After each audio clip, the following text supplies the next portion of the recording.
Alhamdulillah. Alhamdulillah Rabbil Alamin. Wa bihi nasta'in ala umuri dunya waddin. Wassalatu wassalamu ala ashrafil anbiya'i wal mursalin Sayyidina Muhammadin wa ala alihi wa sahbihi ajma'in. Alhamdulillah. Syukur kita kehadrat Allah Subhanahu wa ta'ala. Dengan limpahan dan kurnianya dapat kita teruskan seperti biasa, iaitu kelas kuliah hari Isnin kita, itu Misbahul Absar, jemaah Masjid Firdaus kita, dan juga para pendengar sekalian, Assalamualaikum warahmatullahi wabarakatuh. Baik, kali ini kita akan teruskan semula dalam bahagian yang ke-40, kelebihan-kelebihan Maulid Nabi sallallahu alaihi wasallam. Maka dalam kelebihan-kelebihan yang kita bicarakan ni ada banyak bahagian je, ada banyak tentang peristiwa-peristiwa berlaku pada hari atau waktu Rasulullah dilahirkan, telah kita lalui sekian lama episodnya. Kemudian telah kita lalui tentang sejarah bagaimana asal usul perbuatan atau amalan maulid ni telah wujud. Kita tahu amalan sambutan maulid ni ada dua kategorinya secara kasar. Cara membaca riwayatnya tak pernah dijumpa pada zaman 300 tahun pertama, seperti mana Imam Ibn Hajar dan imam lain mengatakan tak pernah terjumpa. Baca riwayat ni datang selepas 300 tahun pertama. Tapi maulid juga pernah disambut dengan membaca ayat Quran. Cara ni membaca ayat Quran tapi dengan sempurna maulid, menggunakan nama maulid dengan membaca beberapa ayat-ayat Quran dan menghadiahkan pahalanya kepada baginda sallallahu alaihi wasallam, telah ada pada zaman salafus soleh. Malah kita dah jumpa kepada zaman ketika Imam Abu Hanifah 8 tahun sudah ada bacaan maulid di kalangan para salafus salih. Malah pada zaman Harun Abdul Malik bin Marwan telah ada dan wujud pada zaman itu. Dan insya-Allah kita akan pelan-pelan telah melalui proses membongkar sejarahnya telah kita lalui. Maka bahagian yang selanjutnya lah mendengar kata-kata ulama dalam menyambut, menggalakkan dan memuliakan maulid Nabi SAW. Sampai dalam kata-kata ulama ni, akwal ulama dah sampai kepada akwal yang ke-12. Seluruh episod kita kelebihan maulid dah sampai ke-40 sebenarnya. Daripada awal kita adakan sampai sekarang, ya episod yang ke-40 hari ini, akwal ulama yang ke-12. Siapakah orangnya? Orang yang kita bicara ialah namanya Al-Hafiz Syamsuddin Muhammad bin Nasaruddin Ad-Dimashq. Kalau imam tu ada title Al-Hafiz, tak boleh buat main para jemaah sekalian. Ratusan ribu hadis mereka dah hafal dengan matannya, dengan sanadnya, dengan asma' rijalnya, dengan kes-kes yang tertentu.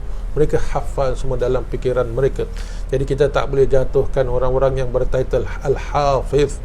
Ahli hadis zaman sekarang semua tak ada yang sampai Al-Hafiz. Malah menyalahkan Al-Hafiz lagi ada. Ada yang bukan kategori Al-Hadis pun dah boleh menyalahkan Bukhari. Masya Allah, Bukhari ni antara Al-Hafiz yang paling terhebat sekali. Dah disalahkan orang-orang zaman kita. Masya Allah, tak adalah khairah, tak ada kebaikan langsung untuk mengkritik ulama-ulama dulu dalam ilmu hadis. Tak guna. Mereka dah aturkan, dah baik, dah jalankan sempurna, dah ada karamah dari Allah. Allah dah berikan tanda-tanda kemuliaan kepada mereka, tanda dia redai usaha. Kalau Allah dah reda usahanya, kenapa kita kritik? Kenapa kita buang masa? Ambillah keridaan tu, sambung usaha mereka. Jadi kalau kita sambung usaha mereka, kita dah sambung karamah mereka. Kita dapat karamah daripada karamah mereka. Sebab tu tak ada karamah wali Allah hari ini melainkan sambungan daripada karamah-karamah yang dahulu. Karamah-karamah dahulu tak akan dapat melainkan daripada syafaat Nabi sallallahu alaihi wasallam. Jadi semuanya bersambungan. Tak ada wali Allah yang mempunyai karamah melainkan ada syafaat Nabi di belakangnya. Jadi tak guna kita nak reform balik agama, nak betulkan balik, start balik agama, cek balik hadis-hadis. Tak guna.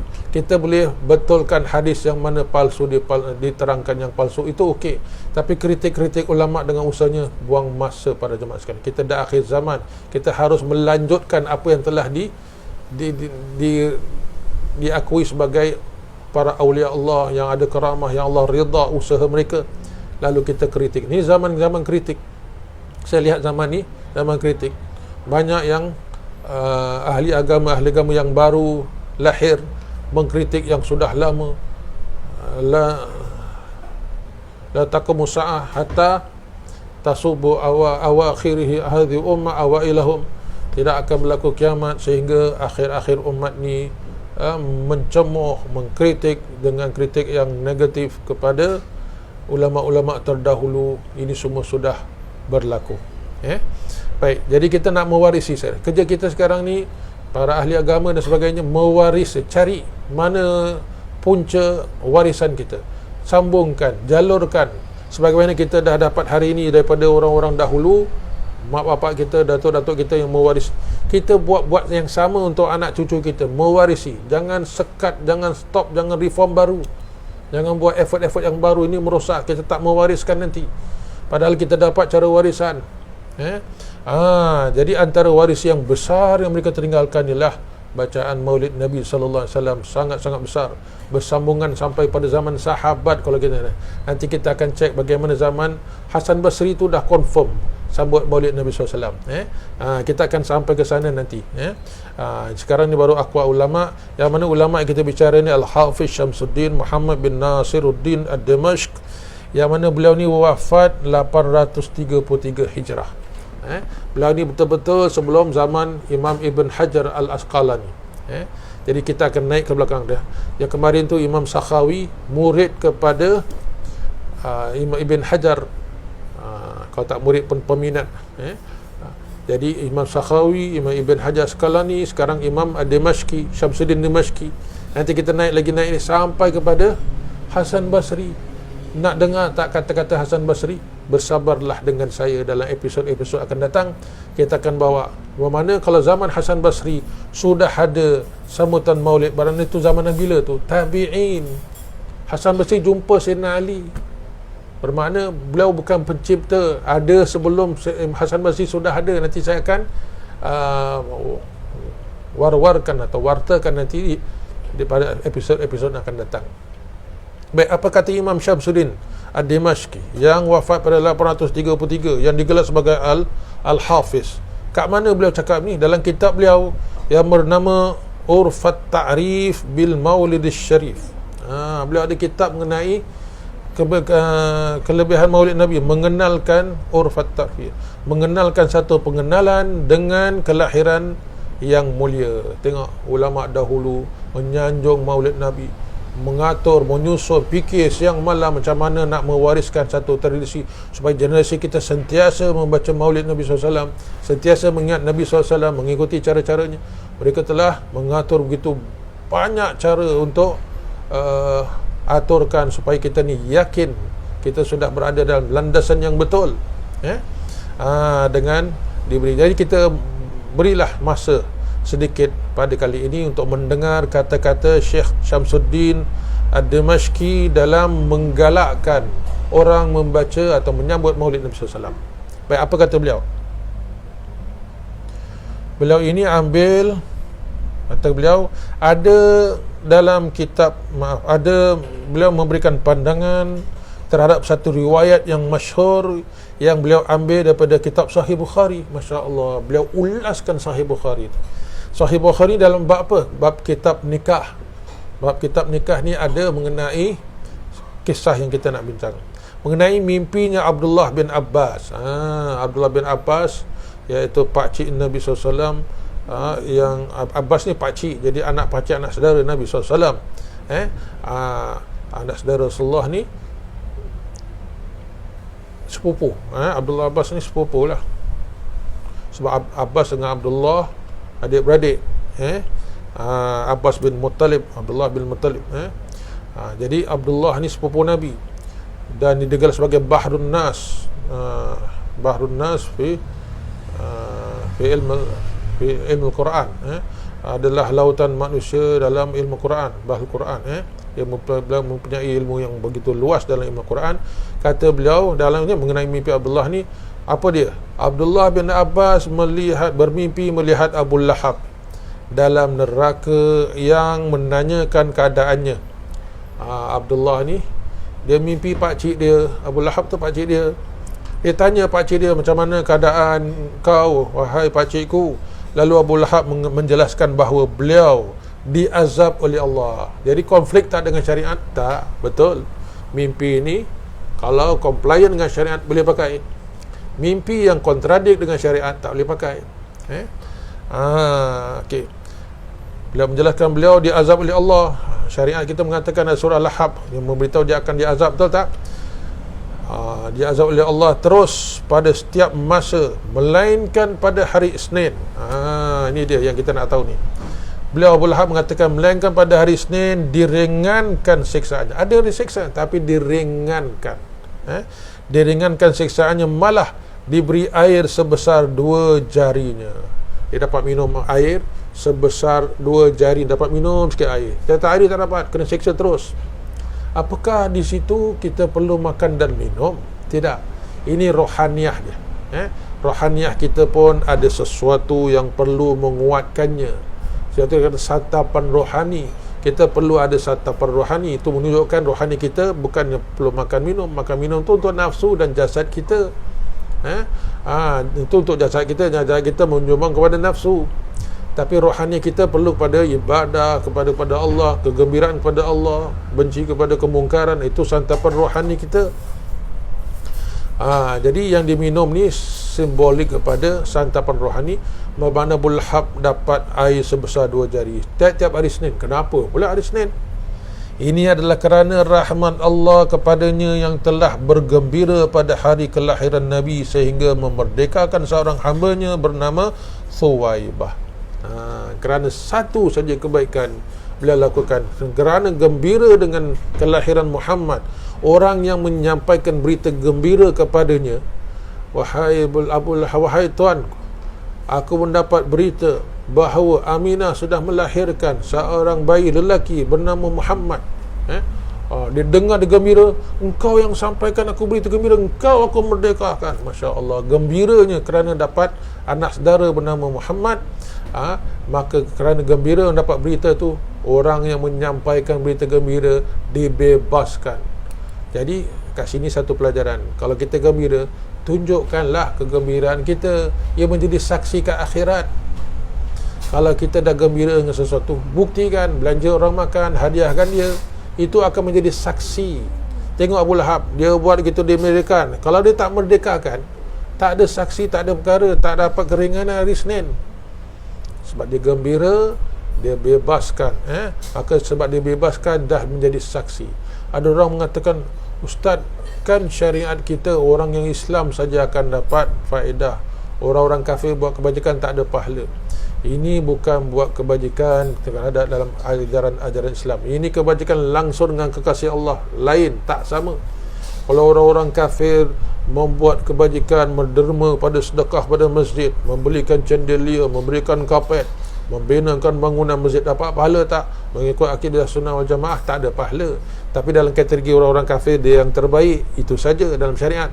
Pahala tak ada. Tapi ini macam mana boleh terlepas azab dia orang kafir? Malah ada surah lagi yang dia kenakan. Ini kerana dia bukan deal dengan syariat, dia deal dengan sahibus syariat, dia deal dengan kekasih Allah langsung. Sebab itu lain. Sebab itu Allah SWT beri. Ini satu saja. Semua perkara bergerak dengan syariat kalau ia berkait dengan syariat. Tapi dengan Rasulullah, luar syariat. Luar ni kerana dia kekasih Allah. Buktinya apa? Kita tak disuruh bila dengar nama Allah, kita sebut subhanahu wa ta'ala. Tak disuruh, tak disunahkan pun. Tapi dengan nama Nabi Muhammad sallallahu alaihi wasallam, sunnahnya besar. Malah Nabi cakap, siapa yang dah dengar nama aku tapi tak selawat, bakhil. Ada riwayat mengatakan aduullah, ada yang mengatakan dia adalah orang yang sombong. Maknanya bila kita dengar nama Muhammad, kita berselawat. Nama Muhammad dengar selawat, nama Allah tak ada baca apa-apa, siapa lebih besar? Ini dia ada salah satu contoh menunjukkan bahawa bukanlah Nabi Muhammad lebih besar pada Allah. Bukan. Allah SWT inginkan umat membesarkan Nabi Muhammad SAW. Manusia mengenal Nabi Muhammad. Kerana hanya mengenal Nabi Muhammad, mencintai Nabi Muhammad, baru kau boleh mengenal aku. Tak guna langsung kau ibadah pada aku langsung terus menerus, kau mengenepikan Muhammad, aku takkan pakai. Orang-orang yang sifat seperti sifat-sifatnya kaum Khawarij, langsung dengan Quran, dengan Allah, dengan Quran saja, tertolak semua amalan mereka kerana mereka sipikan Nabi Muhammad, mereka ketepikan Nabi Muhammad. Kalau azan tu tak ada ada Nabi Muhammad. Kalau boleh nak hilangkan nama Nabi Muhammad dalam azan, kalau boleh semuanya Allahu Akbar, la ilaha illallah, hayya 'alas salat, falah syahadu Muhammad Rasulullah, kalau boleh tak nak pakai. Tapi sebab dah jadi rukun atau sebutan dalam azan, terpaksa syahadu Muhammad Rasulullah. Selawat pun dalam solat, kalau memang tak nak selawat pun, kerana sembahyang kan untuk Allah aja, kenapa dah nak kena selawat, kenapa nak kena assalamualaikum, kenapa dah pakai ka? Kalau boleh tak, itu semua Allah nakkan kita fikir siang malam, yang mana value ibadah kita semua terkait dengan hubungan kita dengan Rasulullah SAW. Tak ada ikutan, tak ada hubungan Rasulullah, habis tertolak semua amalan kita. Baik, oleh kerana dia pernah mencintai dan gembira dengan Rasulullah, dan terbukti cintanya kepada Rasulullah itu dengan membebaskan Suhaibah, diberikan keringanan siksaannya, bukan berhenti siksa, keringanan, ya? Jadi tak kontradik dengan syariat. Beliau menulis, Syekh Syamsuddin Muhammad bin Nasruddin, beliau ini ada menulis syair, saya ringkaskan, beliau katakan kata perangsang. Apa kata beliau? Baik, kita dengar. Fa idza kana Abu Lahab al-kafir alladhi nazala al-Quran bi dhammihi juziya fi an-nar bi farhati laylatin maulid Nabi sallallahu alaihi wasallam bih, fama halul muslimun muwahhid min ummati Nabi sallallahu alaihi wasallam yasurru bi maulidihi wa yabdhilu ma tasilu qudratuhu fi mahabbatihi sallallahu alaihi wasallam, wala amri innama yakunu jazaohu minal maulil karim an yadkhulahu bi fadlihi jannatin na'im. Apa maksudnya?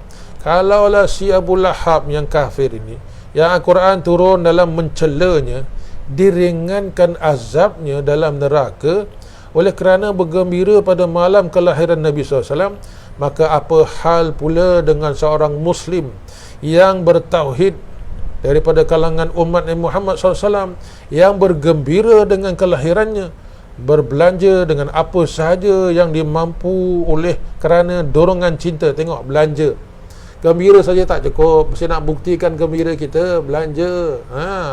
Kalau gembira gitu saja tak cukup. Saya gembira dengan mana? Gembira tak cukup, tundukkan, luahkan, keluarkan. Tengok Abu Lahab, dia merdekakan Suhaibah. Betapa pentingnya Suhaibah tu dalam hidup dia. Tapi dia merdekakan hanya kerana gembira. Dia berbelanja kerana dorongan cinta kepada baginda sallallahu alaihi wasallam. Jadi kita berbelanja kerana maulid. Sebab tu sampai hari ini orang kalau nak luahkan kecintaan kepada Rasulullah SAW, belanjalah untuk maulid Nabi SAW. Kamu akan terasa apa yang kamu infakkan itu dijawab oleh Nabi SAW dalam mendapatkan keberkahan dalam hidup. Dorongan cintanya kepada baginda SAW. Demi aku bersumpah. Ni siapa cakap tu? Syekh Syamsuddin Ad-Dimashq. Aku bersumpah sesungguhnya balasannya dari Allah yang maha penjaga, yang maha mulia, ialah dengan memasukkannya dengan kemuliaannya syurga Jannatul Naim. Tengok, kata Syekh Nasruddin, confirm lah orang seperti mengikut ilmu dia, pengetahuan dia, kalau dah bertauhid kepada Allah, dah beriman kepada Allah, gembira dengan Nabi Muhammad, dah hari kelahirannya, berbelanja sebagai bukti kegembiraannya itu, confirm lah, ikut pandangannya, Allah akan masuklah dalam syurganya. Secara teori lah, kerana Allah mempunyai kehendak, kita tak boleh ketepikan kehendak Allah. Allah boleh buat sesuatu apa yang dia sukai. Secara teori, orang ni layak masuk syurga Allah SWT. Itulah sesi sharing kita pada kali ini. Aqwal ulama yang ke-12, Syekh Syamsuddin Ad-Dimashqi. Sangat menarik kata-kata beliau. Ulama-ulama mengambil kata-kata ini untuk menyebarkan kepada semua penyambut maulid, dan mengatakan infaklah kepada jalan maulid, kerana itu adalah kecintaan kamu kepada Rasulullah sallallahu alaihi wasallam. Berbeza, infak untuk fisabilillah, infak untuk Rasulullah tak sama. Fisabilillah untuk i'lan syariatnya, infak untuk maulid untuk mencintainya, tak guna untuk menegakkan syariatnya, tapi hati kamu tandus daripada kecintaan, tidak ada cinta. Biasanya orang yang ada cinta kepada Rasulullah, dia akan ada infak untuk meninggikan syariat Allah, kerana syariat Allah tu usaha perjuangan Nabi SAW. Takkan dia hanya memuliakan Nabi, syariat dia condemn, tak akan konflik. Tapi banyak yang berlaku, orang naikkan syariat Allah, Nabi dia condemn, maulid Nabi dia condemn, kerana dia rasa tu bukan syariat. Padahal tu ihsan, hakikat sebenarnya. Baik, sampai di sini dahulu kita sharing. InsyaAllah mudah-mudahan kita akan mendengar pula daripada ulama yang lebih lama sebelumnya, iaitu aqwal ulama yang ke-13 insyaAllah. Tunggukan bersama kami. Wabillahi taufiq wal hidayah. Assalamualaikum warahmatullahi wabarakatuh.